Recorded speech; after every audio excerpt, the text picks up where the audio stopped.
네. 네.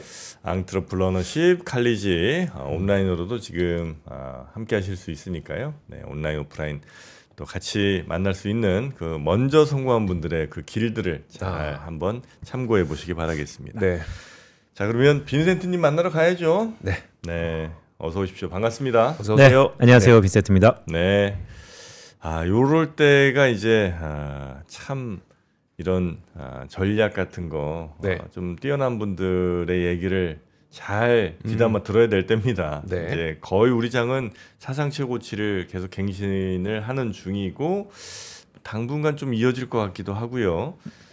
지난주에도 뭐 희망적인 얘기를 좀 주셨던 것 같긴 한데 이번 주 지금 시장 보시면서 또 어떤 생각이 드셨는지 하나하나 좀 여쭤보도록 할까요? 네. 일단 원래 지난주에 그 지지난주에 세 가지 어려운 풀 것들이 있다. 네. 네, 지난주에 오셔서 그 중에 하나 풀렸다. 네. 이제 2개 남았다. 2개 풀렸습니까? 아니면 하나는 풀렸죠. 하나 풀렸고 네. 하나 풀. 정확하신데요. 화면에 보시는 것처럼. 네.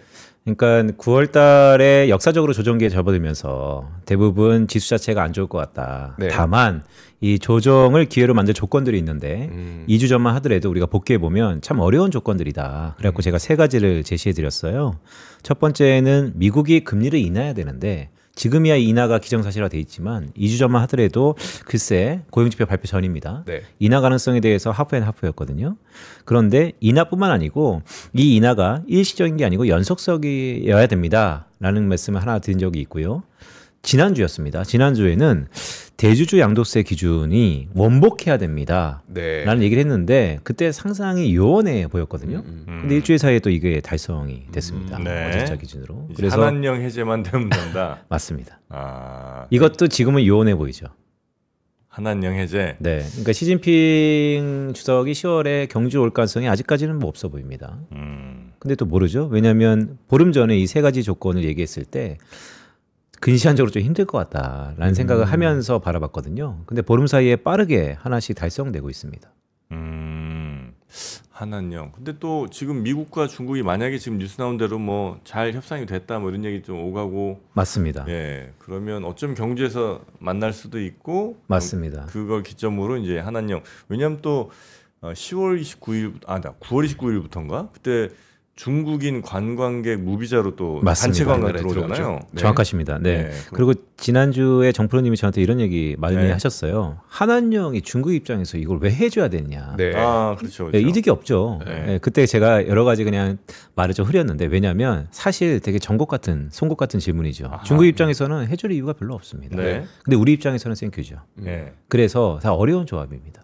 네. 하지만 이 어려운 조합이 달성된다면 우리 주가 측면에서는 상당히 기세라고 저는 말씀드리는데 네. 벌써 외국인들이 국내 주식을 사는 것이 저는 기세의 연장선상이라고 보고 있고 그렇다면 글쎄요 저희 하우스가 어쨌든 올해 가장 높이 코스피 상단을 보고 있는 하우스 중에 하나입니다. 여전히. 그래서 어렵지만 계속 이 조건들이 채워간다면 상당히 기대에 섞인 한국 증시 새로운 지평을 열고 있다. 네. 그게 지난 보름간에 우리가 계속해서 논의하고 있는 조건들이다라는 말씀도 드립니다. 하나증권은 연말 목표치가 얼마예요? 최상단으로 갔을 때 어저께 저희 이재만 실장이라고 네. 저희 네, 전략 네. 담당하는 하우스뷰를 만드시는 분인데 3,770포인트. 3,770이요? 네. 생각보다 높지 않은데요. 한 4,200 기대하셨죠. 아니, 꿈이 너무 작은 거 아닌가? 꿈이 아니, 지금 3,400. 아. 3,700은 너무. 네, 뭐 연말입니다. 그래요. 네, 연말 타겟이 상당히 뭐 고무적인 전망치이고요. 다만 그 과정 속에서 오늘 이런 메시지를 하나 좀 드리고 싶은데 시가총액 1등이 바뀔 것 같습니다. 설마. 바뀔 가능성이 좀 있어 보입니다. 지금 아니 얼마 차이 아직 나죠? 차이 많이 나잖아요. 많이 한 나죠. 100조 나지 네, 않아요? 많이 나죠. 그러니까 기본적으로 네. 앞자리가 코스피가 3에서 4를 바뀌는 그 네. 과정 속에서 네.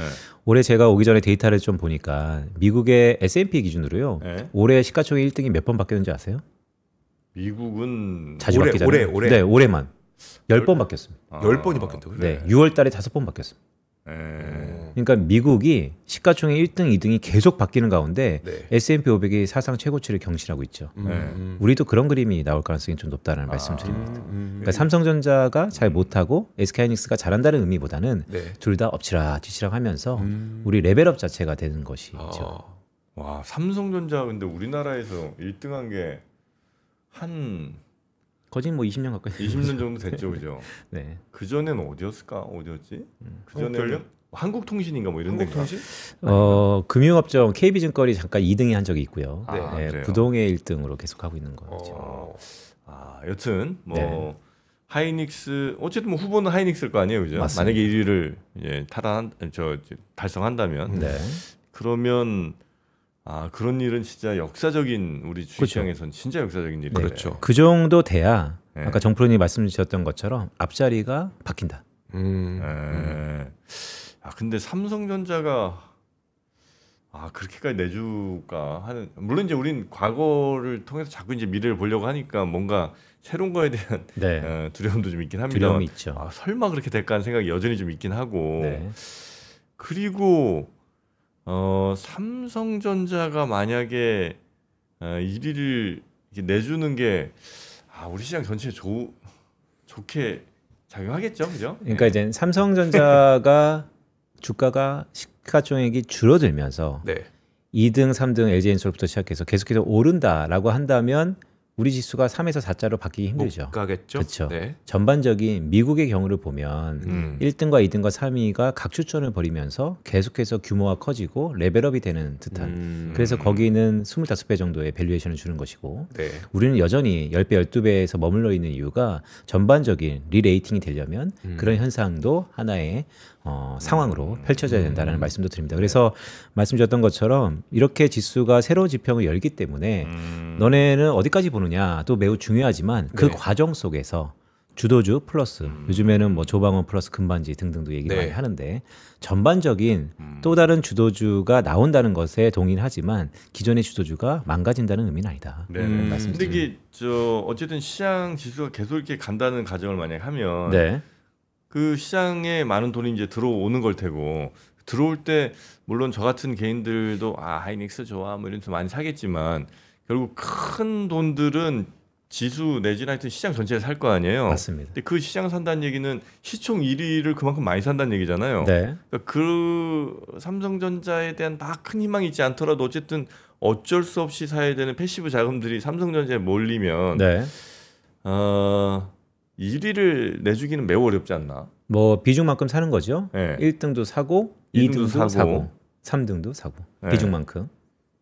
그러니까 시총 크기만큼 더 살 거 아니에요. 그러니까 그 스프레드가 계속 유지될 거냐, 아니면 그 가운데서 그게 좁혀질 거냐. 네. 저는 퍼포먼스 측면에서 보면 좁혀질 가능성이 충분히 그렇습니까? 있다라는 말씀드립니다. 네. 근데 이제 예를 들어 우리나라가 지금 3,400 뭐 이렇게 가면 네, 이제 신고가잖아요. 네, 그러면 사람들의 마음은 이제 더 이상 어떻게 가겠어? 뭐 이러면서 파는 심리도 당연히 있을 거고. 맞습니다. 그 다음에 이제 다 손해 본 사람 없는 거니까 더 들고 이제 더 가기를 이제 바라면서 더 사고 이럴 수도 있잖아요. 네, 매우 중요한 질문입니다. 네.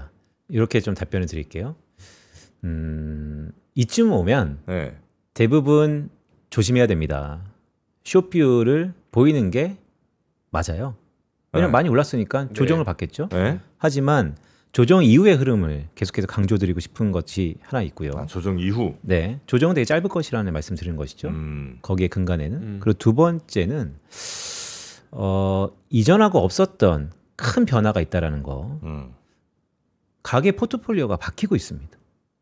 부동산에서 네, 네. 부동산에서 동산으로 그래요? 바뀌려고 정부가 강하게 드라이브를 걸고 있습니다. 네. 네. 어쨌든 부동산 수요 대책은 재고 대책은 유연해졌고요. 음. 계속해서 누를 가능성이 높고 그러면 이 돈이 그냥 부동산 근저에 머물겠죠. 과거에 계속 그래왔으니까.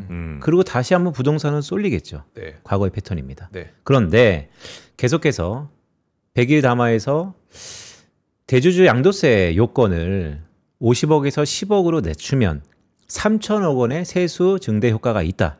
하지만 그 3천억 원 때문에 3%를 비롯해서 금융시장이 원하는 목소리를 반하는 것이 어불성설일 것 같다. 원복하겠다. 자, 이 스킴은 뭐냐면 부동산에서 동산으로 자금이 와달라. 그런데 이왕이면 동산 중에서도 해외 주식보다는 국내 주식으로 네. 다시 한번 리레이팅 구조를 바꿀 테니까 한번 쳐다보는 것이 어떻겠느냐. 그것이 코스피 지수가 새로운 지평을 열면서 과거와는 없던 현상이 나타나는 네. 것이죠. 그래서 저는 그런 쪽에 희망 섞인 부분이 하나 있다라는 말씀을 드립니다. 그래서 조정 이후에 더 강한 장을 이제 보고 계시는 것 같고 네. 그 조정은 뭐 퍼센트로 조정이야 아니면 기간으로 조정이에요? 네, 기간 퍼센트 다 어려운 얘기인데요. 네. 이렇게 좀 말씀 드려볼까요? 특히 이번 주 목요일 날 FMC가 있잖아요. 네. 이번 주 FMC를 앞두고 제 주변에서도 아니면 저 스스로도 저 내면 속에서도 세로 나오는 거 아니야? 에 대한 우려감이 있긴 네. 합니다. 왜냐하면 어쨌든 이벤트가 소멸되니까요. 그렇죠. 그런데요, 우리 증시가 금리 인하 때문에 여기까지 왔을까요? 우리는 정책이었을 것 같아요. 한 두세 가지가 있을 텐데 만약에 금리 인하 때문에 여기까지 왔으면 9월달 FMC에서 금리를 낮추면서 세론 가능성이 있어 보입니다. 네. 금리 인하 때문에 여기까지 왔다면. 그런데 미국의 흐름과 우리의 흐름을 가만히 보면 금리 인하도 맞지만 그것보다 훨씬 더 무게감 있게 우리 증시를 끌어올린 건 아까 이주호 기자가 말씀하셨던 정책적인 드라이브도 있지만 네. 기업들이 돈을 벌 가능성이 훨씬 높아졌다는 것에 방점이 찍혀져 있다고 봅니다. 네. 엔비디아가 설비 투자를 하면서 네. 빅테크가 설비 투자를 하면서 꽤 오랜 시간 미국 증시를 이끌어왔습니다. 미국만 좋나 보다. 미국 이외의 국가들은 트럼프 하는 행적을 보니까 올리 미국만 계속 좋을 것 같다라는 얘기 했는데 네. 미국 내에서 33년 만에 오라클이 최고의 1일간 수익률을 보이고 있고 다른 브로드컴 비슷한 다른 기업들이 이제는 AI 수혜로 인해서 정말 효율성과 재무제표에 돈을 벌 것 같다는 기대감이 형성되고 있습니다. 네. 거기에 밸류체인에서 한국의 SK하이닉스를 필두로 엔비디아만 돈을 버는 게 아니었구나. 이제는 그 AI가 좀 더 스프레드 아웃 확산되면서 네. 한국의 일부 기업들도 상당 부분 수익성의 개선이 나타나겠구나. 저는 그런 의미에서 물론 삼성전자 훨씬 더 잘할 거지만 네. SK하이닉스에 대해서 기대감이 모락모락 피어지고 있다는 말씀드리고 우리 증시가 뭐 많은 것들이 결부됐으니까 사상 최고가를 경신하고 있겠죠. 하지만 금리 인하 때문은 아닐 것이다. 네. 오히려 기업이 돈을 버는 것에 방점이 있기 때문에 9월 FOMC 이후에 만약에 세롬 가능성이 있다 하더라도 되게 쇼틀리 단기간일 것 같다라는 말씀도 드립니다. 우리 대기 자금이라는 얘기 되게 많이 하잖아요. 네. 그래서 예전에는 대기 자금이 줄어들면은 이제 곧 좀 떨어지겠구나. 대기 자금 늘어나면 이제 곧 반등하겠구나. 요즘 대기 자금은 좀 어떤 상태인지 혹시 그동안 주식시장에서 맴돌고 있던 대기자금은 네. 일단 뭐 연말에 들어서 항상 세금 이슈대에서 빠지는 자금들, 그다음 외국인들이 한국의 러브콜에 의해서 환율 때문에 지체하는 자금들, 또한 패시브 자금들의 일부 리밸런싱에 인한 자금들 등등이 있었죠. 다 기존에 있었던 주식의 대기 자금들입니다. 네. 근데 모두에서 계속 말씀드렸던 것처럼 우리가 느끼지 못하는 대기 자금들이 있습니다. 부동산에 있었던 많은 대기 자금들. 네. 저는 그걸 우리가 간과하고 있다고 봅니다. 그 움직임은 확실히 지금 시작이 된 것 같다고 보시는 거예요? 사람마다 온도 차이가 좀 있을 것 같습니다. 네. 왜냐하면 부동산 데이터라는 게 레그가 있을 뿐더러 네. 실제 호가랑 실제 실거래가랑 찍히는 것도 또 다르고 또한 대출의 레버리지 효과가 LTV가 낮춰지면서 상당히 묶여져 있는 것도 있는데요. 기본적으로 저는 그 대긴 자금들이 다시 부동산으로 들어가기에는 네. 제도적으로 제약이 걸렸다. 그러면 이게 중간에 휘발성으로 없어질 수도 있습니다. 예금으로 다시 축적될 수도 있겠죠. 네. 그런데 저는 일부분 금리가 낮춰지는 그 얼개 속에서 위험자산으로 러브콜을 보낼 것이다. 지금 그 대긴 자금의 일부가 금수요를 비롯해서 상당 부분으로 비트코인을 비롯해서 상당 부분으로 가고 있다라고는 봅니다. 네네네. 가고 있고 그게 당연히 주식시장으로도 네, 흘러올 수밖에 없다. 맞습니다. 그래서 코스피 지수를 높게 보는 이유 중에 하나입니다. 사실 투자라고 하는 거는 내가 지금까지 투자해왔던 그 관성을 이기게 되게 어렵거든요. 그러니까 우리나라의 부동산 소유하고 있는 대부분의 그 장년층 분들이 부동산이 아닌 내가 지금부터 주식을 이거는 조금 어려울 것 같고 그럼 어느 쪽에서 좀 변화가 있어야 될 것 같으세요? 말씀 주신 것처럼 너무 좋은 얘기죠. 요거 볼까요? 미국 네. 얘기입니다. 간밤에 또 트럼프 대통령이 파월 의장의 금리 인하를 압박하면서 공교롭게 또 주택 얘기를 했더라고요. 네. 금리를 인하하면 미국의 주택 가격이 계속해서 급증할 거다. 그럼 반대급부로 지금 미국의 주택 가격이 오르지 않고 있습니다. 그런데 미국의 30년물 프레드맥 모기지 금리가 하락하고 있거든요. 네. 정확히 2024년 10월 16일 이후에 가장 낮은 수준 6.5% 정도 수준입니다. 보통 금리는 비용이죠. 네. 뭐 장기 금리는 성장성이기도 하지만 비용이 낮아지면 가격 변수는 올라야 되는데요. 한국 주식시장에서 채권 금리가 낮아져서 주식은 오르고 있습니다. 그런데 똑같은 메커니즘으로 부동산에서 모기지 금리는 내려가는데 주택 가격은 오르지 않고 있습니다. 오히려 하락하고 있습니다. 그럼 그 돈들이 어디 가고 있냐? 미국의 젊은 세대를 중심으로 주식과 코인으로 가고 있다. 미국이니까 그렇지 한국은 아닐걸? 라고 한다면 저는 그게 한국과 미국의 동조화 현상이 나타날 가능성이 높다라고 보고 있습니다. 그렇게 보는 이유는 뭐 서베이 지표인데요. 네. 미국은 젊은 세대가 나이대로 보면 30세 이하 주식과 코인의 상당 부분 비중 확대가 이어지고 있고요. 한국도 마찬가지입니다. 20대, 30대 주식, 코인 이 수치는 뭐냐면요.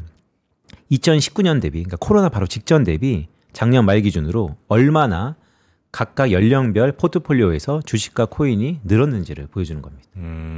나이 드신 분들이 많이 늘렸네요. 규모가 작았으니까. 그래서 점점 하여튼 주식, 코인 이쪽으로 많이 맞습니다. 옮겨가고 계시다는 거죠? 네, 그래서 말씀드렸던 것처럼 기존에 부동산으로 돈을 버셨던 부동산으로 인생에 어쨌든 자유로움을 느끼셨던 분들은 왜 성공했던 채널이 있는데 굳이 네. 다른 걸 바꾸겠어요. 그분들이 쉽게 바뀔 것 같지는 않습니다. 네. 오랜 시간이 걸리겠죠. 하지만 지금 사회에 들어오는 분들, 물론 그분들을 소득이 낮기 때문에 뭐 얼마나 사겠어라고 하지만 그분들이 결국에는 집중하고 있는 주식, 그건 디지털 자산, 네. 그 가운데 테마.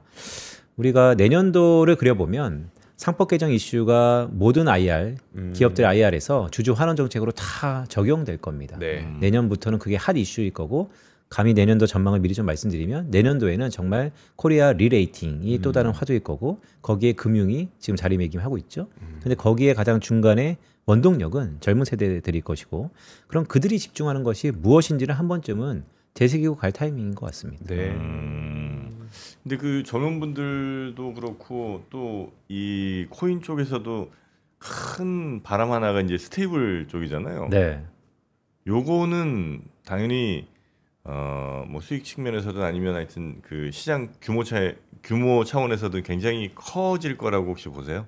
그렇습니다. 저는 미국의 지니어스 액트, 그러니까 미국은 왜 스테이블 코인을 서두르는가? 그럼 제가 지난번에도 계속 말씀드렸지만 물론 시청자분들은 잘 아실 거예요.